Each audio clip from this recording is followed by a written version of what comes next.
Rainy season होता तो सब जगह पानी इकट्ठा हो जाता, स्टैगनेट हो जाता वाटर, तो वहाँ पे मस्क्यूटोज़ की ब्रीडिंग ज़्यादा हो जाती है और वो मल्टीप्लाई करते हैं। और सबसे पहले सिम्टम्स क्या हैं डेंगू फीवर के, मैं बताना चाहूँगा भी। सबसे पहले बुखार होता है और साथ में और सिम्टम्स है, नौशिया, उल्टी आने को दिल होता है, पेट में दर्द होती है और इसके साथ डिहाइड्रेशन, खाने पीने की इच्छा नहीं होती तो पेशेंट को क्या होता है, डिहाइड्रेशन हो जाती है। ट्रीटमेंट क्या है, मरीजों के ये बोलते हैं घर में रेस्ट करो, प्लेंटी ऑफ फ्लूइड्स, खूब सारा पानी पियो, खूब सारा जैसे लिक्विड्स होते हैं किसी तरह के, जैसे कोको जेल ले लिया, नींबू पानी पी लिया, ओआरएस पी लिया, मतलब डिहाइड्रेशन नहीं होनी चाहिए। आपको लगता है कि सरकारी अस्पतालों में उतनी फैसिलिटी नहीं होती है जो इस बीमारी के लिए होनी चाहिए, पेशेंट्स को मिलनी चाहिए? हाँ, वो तो है ही है। गवर्नमेंट में एक्चुअली गवर्नमेंट इतना रश बहुत है, उनके पास हर तरह के लोग आते हैं। प्लाज्मा ना मिलने की वजह से और डेंगू की बीमारी की वजह से डेथ रेट कितनी है, कितनी डेथ हो रही है? जब डेंगू शॉक सिंड्रोम है उसकी 1 to 2% डेथ रेट है, तो 100 पेशेंट में से बहुत कम है। तो वो शॉक सिंड्रोम में हमारा ये होना चाहिए भी केयर अच्छी मिले पेशेंट को, भी शॉक सिंड्रोम में ना जाए। जब शॉक में चला गया फिर तो बचाना मुश्किल हो जाता है पेशेंट्स को। रेनी सीजन आ चुका है और इस सीजन में सबसे खतरनाक बीमारी जो डेंगू है उसका फैलने का खतरा जो है हमेशा रहता है। और इस बार भी जो है डेंगू काफ़ी फैला हुआ है, काफ़ी जो है केसेस सामने आ रहे हैं। इस बारे में जानकारी देने के लिए कि डेंगू क्या है, कैसे इन्फेक्ट करता है, हमारे साथ मौजूद है चंडीगढ़ से senior physician doctor NP Singh. हम इनसे बात करेंगे। सर, सबसे पहले तो हम आपसे यही जानना चाहेंगे कि डेंगू क्या है और कैसे इन्फेक्ट करता है। Hello everyone.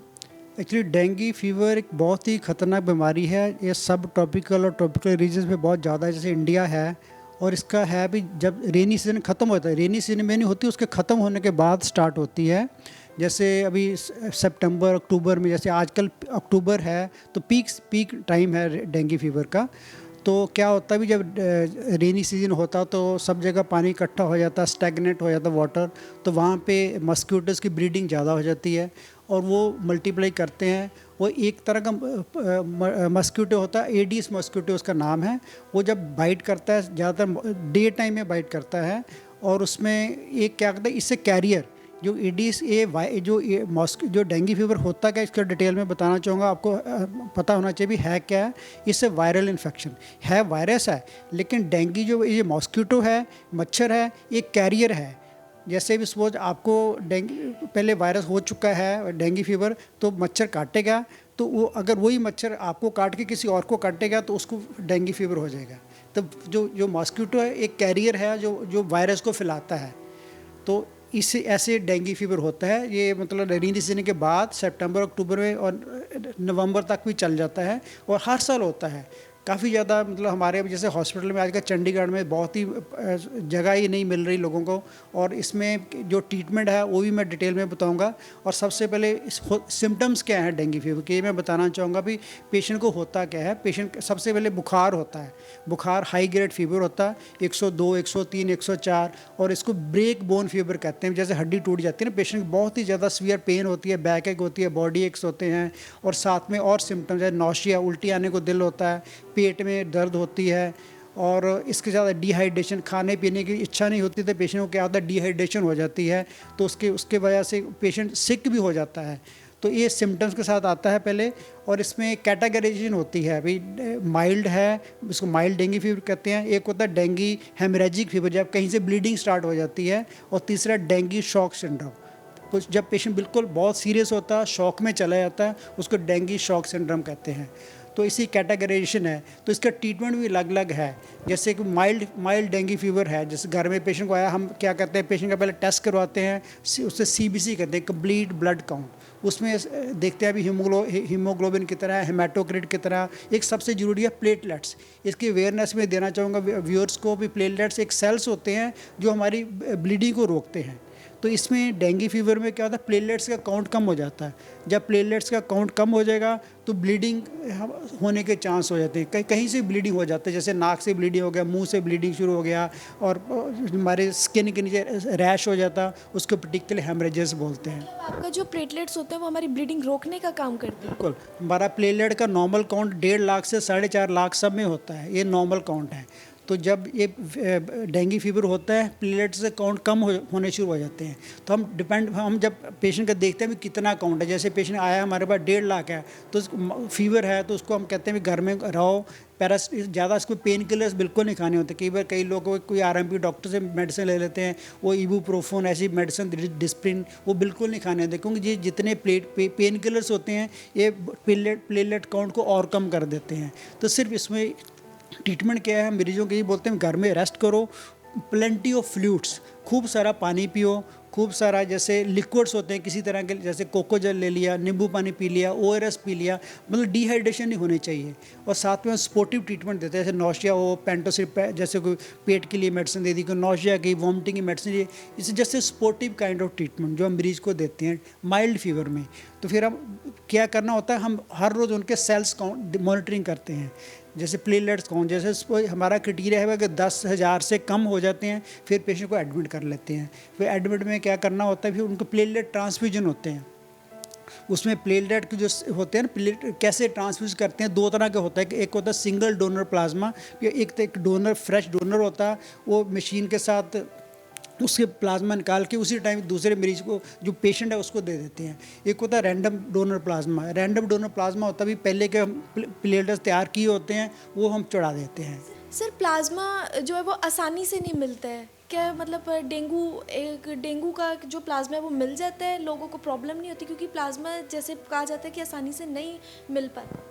देखो आजकल ना पीक ऑफ डेंगू फीवर चल रहा है, तो इसमें क्या होता है भी बहुत ज़्यादा रिक्वायरमेंट बहुत ज़्यादा है, तो इसमें मिल तो जाता है, थोड़ा टाइम लग जाता है, बिकॉज प्रेपरेशन, जैसे सिंगल डोनर प्लाज्मा होते हैं, पेशेंट की मशीन से हम निकालते हैं तो उसमें टाइम लग जाता है निकालने में, उसको तैयार करने में, फिर ट्रांसपोर्टेशन में टाइम लग जाता है। तो क्योंकि हर एक हॉस्पिटल में तो इसके ट्रीटमेंट होता नहीं है, इसको सेल बनाने की जो होती है ना, मशीनें नहीं होती, तो मिल तो जाता है लेकिन थोड़ा सा टाइम लग जाता है और उसमें थोड़ी सी प्रॉब्लम आ रही है। तो लेकिन थोड़ा सा हम फिर भी इसमें भी मोर्टेलिटी इतनी भी नहीं है। जो एक होता है शॉक सिंड्रोम, जब शॉक में चला जाता तभी पेशेंट की डेथ होने का चांस होता है, नहीं तो ज़्यादा I would say 95% patient safe होते हैं, 1-2% मोर्टेलिटी होती है। तो लेकिन मिल जाता है, लेकिन मुश्किल आती है इसमें मिलने। प्लाज्मा को कितने टाइम तक स्टोर किया जा सकता है? लंबे टाइम तक चलता है? नहीं, इसका देखो, अगर एक बार जैसे सिंगल डोनर प्लाज्मा है तो हम मशीन से निकाल के हमें उसी टाइम ट्रांसपोर्टेशन के उसका तरीका होता है, आइस के अंदर लेके उसी टाइम होता है। लेकिन जो पहले जो रैंडम डोनर प्लाज्मा होते हैं वो प्रिजर्व होते हैं, उसको हम रख सकते हैं, ऐसी बात जितना मर्जी रख लो उसमें। अगर जो इमीडिएट देना होता है, लेकिन उसमें क्वालिटी ज़्यादा, जैसे सिंगल डोनर प्लाज्मा जो मैं कह रहा हूँ वो इमीडिएटली देना होता है, बेटर होता है, क्योंकि उसमें नहीं तो उसकी थोड़ा पता उसके सेल्स कम होने शुरू हो जाते हैं। कॉस्ट क्या होती होगी? जैसे किसी को डेंगू हो गया तो उसको प्लाज्मा चाहिए, और उसकी कॉस्ट कितनी होगी? देखो आजकल जो सिंगल डोनर प्लाज्मा है, इसमें थोड़ा सा जो मशीनें रहता है, जो बनाने का जो इसका किट्स यूज़ होती है, उसका सारा खर्चा अराउंड 15,000 का खर्चा होता है इसका, सिंगल डोनर प्लाज्मा एक लगाने का। जो रैंडम डोनर प्लाज्मा उसमें ज़्यादा नहीं होता, उसमें ज़्यादा तो ऑलमोस्ट फ्री से ही होता है, उसमें ज़्यादा खर्चा नहीं होता। 15,000 रुपये खर्चा है ना? प्राइवेट और गवर्नमेंट सेक्टर में भी इतना ही खर्चा रहता है? देखो मैं तो प्राइवेट डॉक्टर, तो प्राइवेट का बता रहा हूँ। गवर्नमेंट तो आई थिंक थोड़ा ज़्यादा खर्चा, गवर्नमेंट में तो फ्री होना चाहिए, लेकिन वहाँ लोग को वहाँ भी रश होता है और ज़्यादा कितना गवर्नमेंट करती है, उनकी हेल्प करती है, वो थोड़ा सा है उसका। हाई क्लास फैमिली तो जैसे एडजस्ट कर लेती है, चलो 15,000 में उन्हें जितना भी चाहिए वो कॉल कर लिया, अपने रेफरेंस से ले लेती है। जो मिडिल क्लास फैमिली है उनको कितनी प्रॉब्लम होती है? देखो प्रॉब्लम तो बहुत हो रही है, लोग काफ़ी परेशान होते हैं, लेकिन फिर भी वो भाग दौड़ कर लेते हैं। हमारे पास पेशेंट आते हैं तो उनके रिलेटिव्स को बुला लिया, क्योंकि इसको डोनर चाहिए होता है। डोनर देगा, एक बंदा जो हेल्दी मेरी दोस्त मित्र हैं वो ब्लड देगा, अपना ब्लड देगा, वहाँ से ब्लड से प्लाज्मा तैयार करेंगे, प्लेटलेट्स निकाल के देंगे, तो टाइम लग जाता है लेकिन मिल जाता है। लेकिन हाँ, खर्चा उनको जरूर काफ़ी खर्चा हो जाता है। प्राइवेट हॉस्पिटल का वैसे भी खर्चा होता है, और साथ में 15,000 एक वो तो काफ़ी ज़्यादा खर्चा तो बहुत है। सर आपके अकॉर्डिंग प्राइवेट हॉस्पिटल का ट्रीटमेंट और जो गवर्नमेंट हॉस्पिटल का ट्रीटमेंट, इसमें क्या अंतर है? मतलब आपको क्या लगता है? देखो परसेप्शन यही है भी जो हमारा गवर्नमेंट में रश बहुत होता है तो केयर इतनी अच्छी मिल नहीं पाती। जो प्राइवेट है में उसमें पर्सनलाइज केयर मिलती है, सीनियर डॉक्टर हमेशा, जूनियर वहाँ भी अच्छी है, लेकिन प्राइवेट में एक्स्ट्रा केयर मिल जाती है और थोड़ा सा उनका रहने का स्टे अच्छा होता है। हमारे अच्छे प्राइवेट रूम्स हैं, वो सारा नीट एंड क्लीन है। और वहाँ पे जैसे गवर्नमेंट हॉस्पिटल्स में रश बहुत होता है, क्लीनिनेस वो सारा थोड़ा सा भाग दौड़ ज़्यादा करनी पड़ती है उनको सबको अरेंज करने के लिए।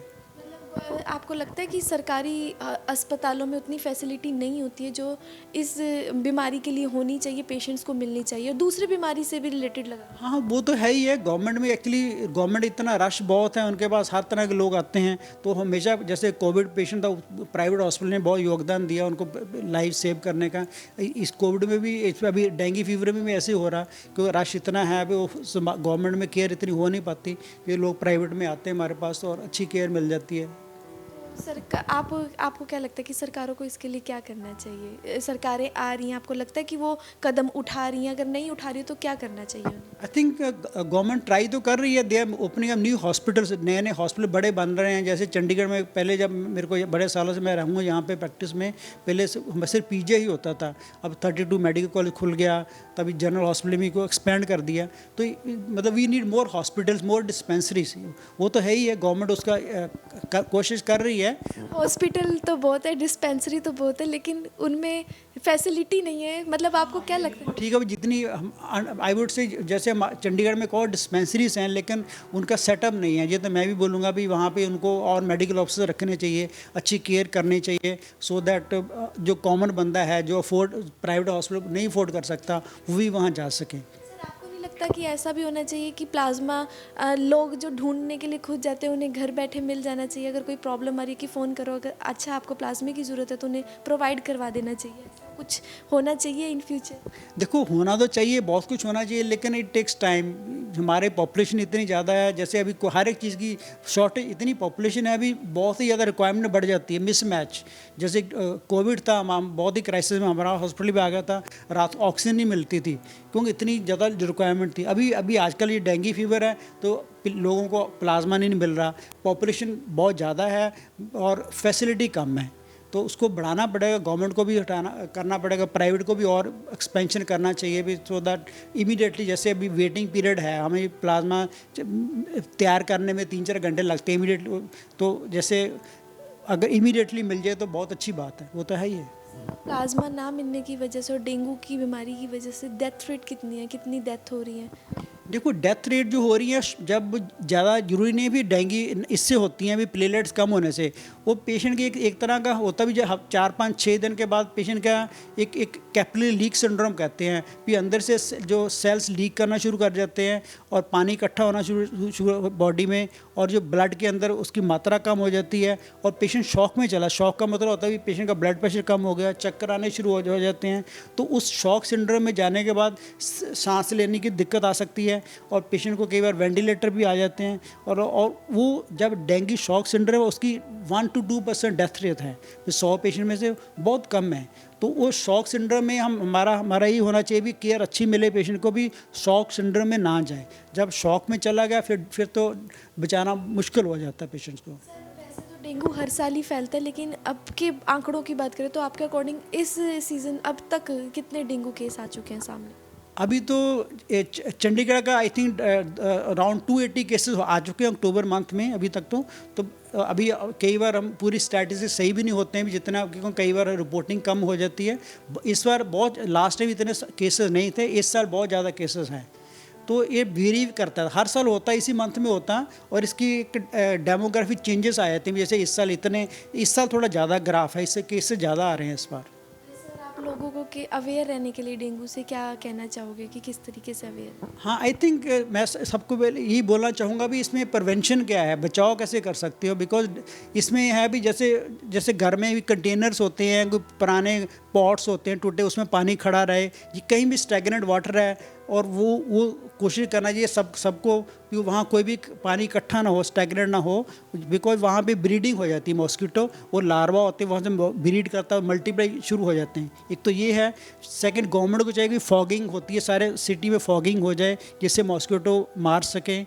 और तीसरा, हमें खुद ही अपने प्रोटेक्शन करनी चाहिए, सारे को भी लॉन्ग स्लीव्स डालें टांगों में और हाथों में, और जहाँ मॉस्किटो रिपेलेंट्स, ओडोमॉस वगैरह यूज़ करें। बाहर जैसे यहाँ अवॉइड करें, ज़्यादा लॉन में बैठना जाए, बिकॉज मॉस्किटो बाइट करेंगे। तो ये प्रोटेक्शन, यही प्रिवेंशन है। लास्ट की ट्रांसमिट बीमारी भी है कि मतलब दूसरे एक जिसको डेंगू है वो दूसरे को भी हो जाता है? नहीं नहीं, ऐसा नहीं है। एक ये वायरल इन्फेक्शन है, लेकिन एक से दूसरे को नहीं होती। जैसे सपोज आपको डेंगू हुआ है तो मच्छर आपका कोई वही आपको मच्छर जो है, कोई मच्छर का आपसे मच्छर वायरस लेके मेरे को डाल सकता है। तो मॉस्किटो इज़ ए कैरियर, पर एक दूसरे से सीधी ट्रांसमिट नहीं होती। मॉस्किटो हैज़ टू बाइट, उसको बाइट करेगा फिर ही होएगा। तो ये थे हमारे साथ senior physician doctor NP Singh, जिन्होंने आज हमें डेंगू के बारे में जानकारियाँ दी, कि बताया कि क्या होता है, कैसे इससे बचा जा सकता है। ऐसी और जानकारियों के लिए जुड़े रहे जिंदाबाद चैनल के साथ। कैमरामैन दीप के साथ मैं शाइना शर्मा, जिंदाबाद चैनल, चंडीगढ़।